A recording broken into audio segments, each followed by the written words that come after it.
My grandma lived to 100 years old.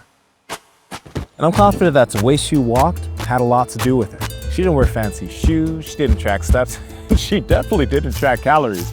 But the way she moved through the world built strength and a body that could last 10 decades. Now compare that to us. We're all walking thousands of steps a day and we're still stiff, still weak, and we still get out of breath walking up the stairs. So what did she do differently? That's exactly what I'm going to show you.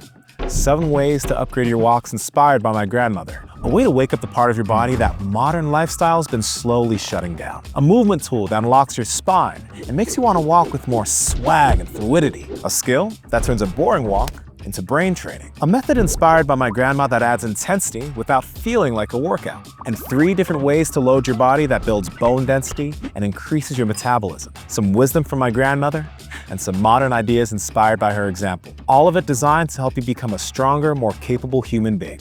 So, let's start with something she had that most of us have lost. Feeling in her feet. She really didn't walk in super cushioned shoes. Try something real quick. If you can, take your shoes off right now and walk across the room. Feel that? Every bump, every texture, every shift in pressure? That's information your feet should feel when walking outside.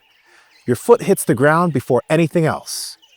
With every step you take, it's the first thing absorbing that force. This is one of the reasons why most shoes are marketed to have a lot of cushioning and feel like clouds. They change how impact is distributed and how your body responds to it. That's like putting your foot in a cast every single day. It's protected, but your muscles, nerves, and your reflexes, they're all forgetting how to do their job efficiently. Think about it.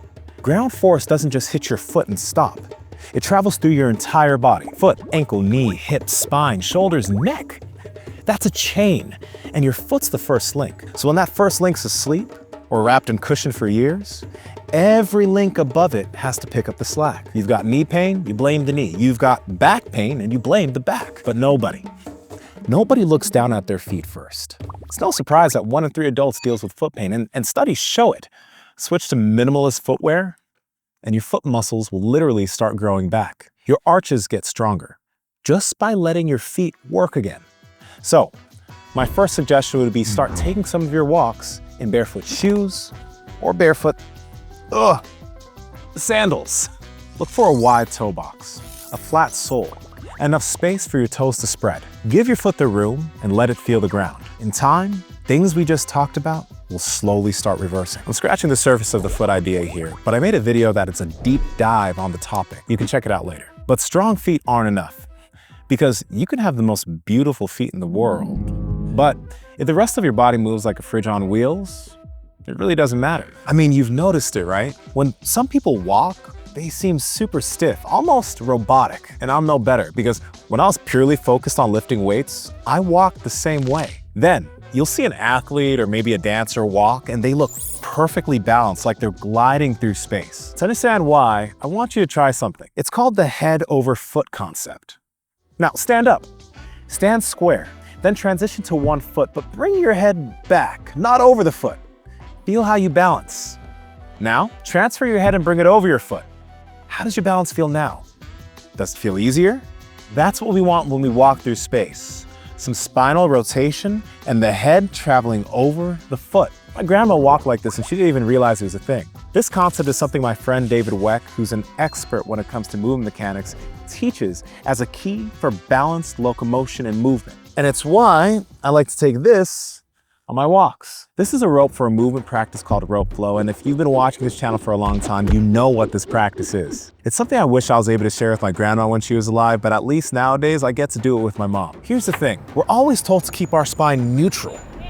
Then we sit all day, drive all day, and almost never rotate. Your spine's losing the ability to do what it was designed to do. Then, that natural spinal rotation during movement totally disappears. The practice of rope flow is a rotational movement practice that teaches you how to manipulate the rope using your spine, helping you train something called the spinal engine. Thousands of people in the strong human community have mentioned feeling lighter, more fluid, more swag during their walks and other movement practices because of what they've learned from rope flow. So the second way to elevate your walk is to take your rope with you. The underhand pattern mimics the walking pattern, and the overhand pattern mimics the crawling pattern. You can do either, and you can do more. While walking, move through space with the rope. It can be with both hands, one hand, maybe even on one side. And if you wrap the rope around you like this and get rid of your hands, it'll actually help cue you to use more spinal rotation when walking.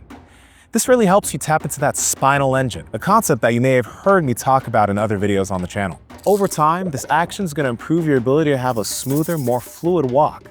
A walk that has some swag, better balance, and a better ability to handle the impact of the ground. Also, if you like to learn the practice of rope flow, I have the first hour here on YouTube, and you can access the rest of the course in The Stronger Human. You'll be moving with a motivated community of over 26,000 people. We've got monthly challenges where you can win fitness tools and equipment to help with your practice, all by becoming a stronger human. It's a win-win. Okay, so your feet are awake, your spine's moving. How about your eyes and brain? There's a practice that forces your eyes, hands, feet, and nervous system to coordinate all at once. It's gonna sound ridiculous, but let me cook a little bit. Juggle walking. Walking while juggling 2 or 3 balls forces your brain and body to coordinate multiple systems at once. Your eyes track movement. Your hands coordinate timing. You're paying attention to your environment so you don't bump into anything. Your feet stabilize each step, and your nervous system learns to move more automatically rather than being super stiff and trying to control every motion. I remember the first time I tried this. I swear I couldn't go more than 5 steps without throwing up the ball, dropping it, fumbling it, picking it up, throwing it, dropping, fumbling. It was like I was having to bend down 30 times every 5 minutes. In my mind, I looked like a crazy person, but then something started to click. I stopped gripping the ball so hard. My steps got smoother, and eventually I realized I wasn't just throwing with my hands anymore. I was throwing with the impact of the ground. Every step was feeding the next toss. And this right here is a sleeper benefit. Remember those 30 ball drops I mentioned? And you can go ahead and laugh at a grown man dropping his balls in public, but every single ball drop is a backbend. You're getting hundreds of repetitions on a walk without even trying. I mean, most people haven't bent to touch their toes since middle school PE. Juggle walking fixes that by accident. Something shifts when you do this long enough, because you stop thinking about juggling. You stop thinking about walking. You just move. Of course, it takes a bit of practice before it clicks, and you're gonna feel ridiculous at first. But that's mostly in your head. Nobody's watching you as hard as you think they are. There's a course in the Strong Human community that'll walk you through it step by step. So now your feet are alive, your spine rotates, your brain's more engaged. But there's another thing my grandma did that I didn't appreciate until years later. I remember walking with her because she moved like a kid. Sometimes she'd speed up and I'd have to catch up to her, and other times she'd randomly hop and skip, and I'd hop and skip with her. Turns out, researchers in Japan did a study on something people now call interval walking training. It's as simple as this. Walk normally for 3 to 5 minutes, then walk faster for another 3 to 5 minutes. Repeat this until your walk is finished. Easy, right? You can adjust every walk, because if you're feeling good, you can push those fast spurts harder. And if you're feeling drained, you can dial things back. Either way, you're getting more out of the walk than if you just cruise at the same pace the whole time. It meets you where you are. The Japanese researchers found that compared to regular walking, those in the study had a 4x improvement in blood pressure, 40% reduction in stroke, 12% boost in sleep quality, stronger immune systems, and a lot more. I've got the study link in the description. All of this from adding just a small amount of intensity to their walk. So with that being said, I'm not gonna call this next idea interval walking. I'm gonna call it flow walking, because like my grandma did, it's a good idea to flow between movements on your walk. You can walk a little faster, you can skip, you can hop, you can walk backwards and laterally, you can run, sprint, and juggle. And if you take a rope with you, you can walk with it, or stop and do a bit of rope flow. Pretty much, you're moving like a kid again. I mean, if you want to walk and not do any of these things, I get it. Very adult. But for me and others in the Stronger Human community, this makes walking more fun, playful, even more metabolically effective. We want to get more out of the practice. So, at this point, your feet work, your spine moves, your brain's firing, and you're varying your pace. But you're probably thinking, okay, cool. None of this is actually gonna make me stronger. I kind of see your point. So, let's fix that. Sprinters and long jumpers have some of the densest bones on the planet. And the crazy thing about long jumpers is that they have these incredibly dense bones in their lower legs because they repeatedly strike the ground, absorb the force, and redirect it to propel themselves in the air. That ground impact, combined with some strength, builds bones that just get super hard to break. In 2025, I made an effort to increase the impact on my bones, and it did make a difference because within that year, my bone density T-score went from a 7.2 to a 7.7. And during the Stronger Human Bone Building Challenge, members of the community also learned to build their bone density. I did a deep dive on this in my bone density video. But this is the important question. How do you begin training that quality without being a track athlete? Well, this bounce vest will help you build that skill. Technically, it's a Propulse Power Vest. And unlike a traditional weight vest, it doesn't just sit on you like dead weight. It's about 10 pounds. But inside are these small spring-loaded cartridges. They act like a shock absorber and a rebound spring at the same time. So the cool thing is when you land, the springs compress and capture some of that energy.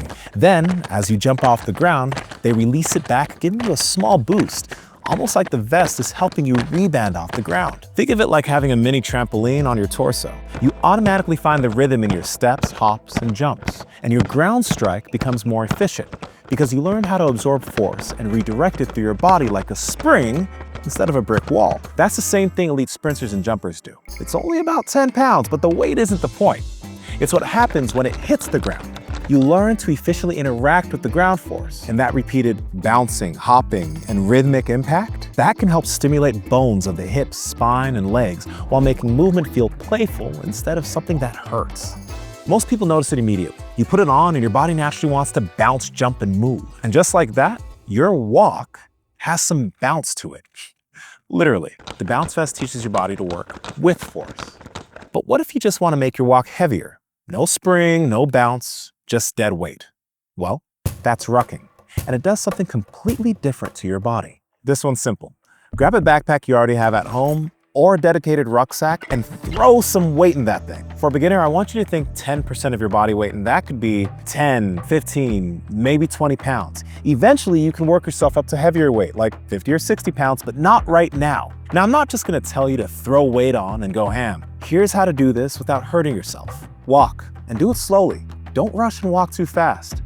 Aim for a 20-minute mile. I know that sounds slow, but you're walking with more weight. If you want to go a little bit faster, that's okay. But I would suggest being conservative. It isn't a race. Adding weight to your walks means your body has to work harder with every single step. Your bones, especially around the feet, hips, and spine, get stronger because of that extra load. You build a different type of endurance, one that allows you to stay strong for long periods of time. And your heart rate goes up more than on a normal walk, so you're getting a cardio benefit without having to run or jog. And there's some early research that honestly surprised me. In one pilot study, people who wore weighted vests while losing fat didn't just lose weight. They kept more of it off long-term even after they stopped wearing the vest. The group that dieted without the vest, well, their metabolism slowed down. And that's pretty common when people lose weight because the body tends to hold on. But the weighted vest group didn't see the same slowdown. Their metabolism held up better. Why did this happen? Scientists think your bones can actually sense how much weight you're carrying, and that signal could influence how your body manages appetite and metabolism over time. It's early research, but it's pretty cool. Now, a word of caution before we keep going. You gotta listen to your body with all these weighted movement practices. For example, if you've just started wearing barefoot shoes and then you add a heavy load on top of that, you're essentially walking barefoot with extra weight. You can definitely overdo this and get stress fractures in your feet. So if your feet feel sore, do this.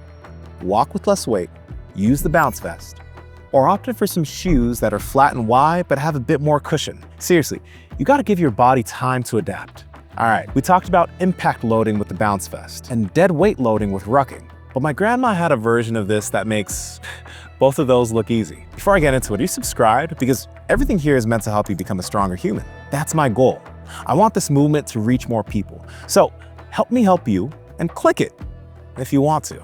Now, my grandma would tell me stories about walking miles to get food and supplies from the village and carrying it all back home. Her mom, her siblings, just carrying heavy loads for miles. That was normal. And the strongest people I've ever grappled with in jiu-jitsu? Laborers. People who still carry things for a living. Nobody carries anything anymore. Everything gets delivered, wheeled, or shipped. But the people who still do, their bodies are built different. So my last favorite way to level up my walk is filling a small training sandbag with sand and walking with it. This bag right here is around 57 pounds, and A few times a week, I aim to walk about 1 to 2 miles with it. What I love about this is the number of ways you can hold it, and every position loads your body differently. I'm talking about compression. The weight pushing down on your structure, your bones, your skeleton, and your body learning how to push back against it. Let me explain. When I put this on my shoulder, I can't just let it sink down and crush me. I have to push my shoulder up into the bag. I'm actively lifting my body against that load. That's the training. Over time, that gets tiring, so I switch to the other shoulder. That gets tiring too, so I zercher carry it. Then I carry in a single arm, gable grip on the back. You're constantly shifting, and every position is training your body to handle load differently. But my grandma had the answer to most efficiently get this bag from point A to point B. Head loading. It's the most efficient way to transport objects, and you see it in countries all over the world outside of the US. And the amazing thing is that it brings compression to the whole body, strengthening the neck, back, and everything underneath it. If you're new to this, don't go heavy. 10% of body weight is a good starting point. And if you have neck pain, skip head loading entirely. I also have an in-depth video on neck training that'll teach you how to start strengthening your neck with minimal equipment. But if you're ready to try head loading, here are a few cues to keep in mind. Stack your structure. Rib cage cleanly over hips. Your spine stays neutral. Push your head into the weight. Same idea as the shoulder. It removes slack from your structure and lowers the risk of compression injuries. Press your tongue to the roof of your mouth.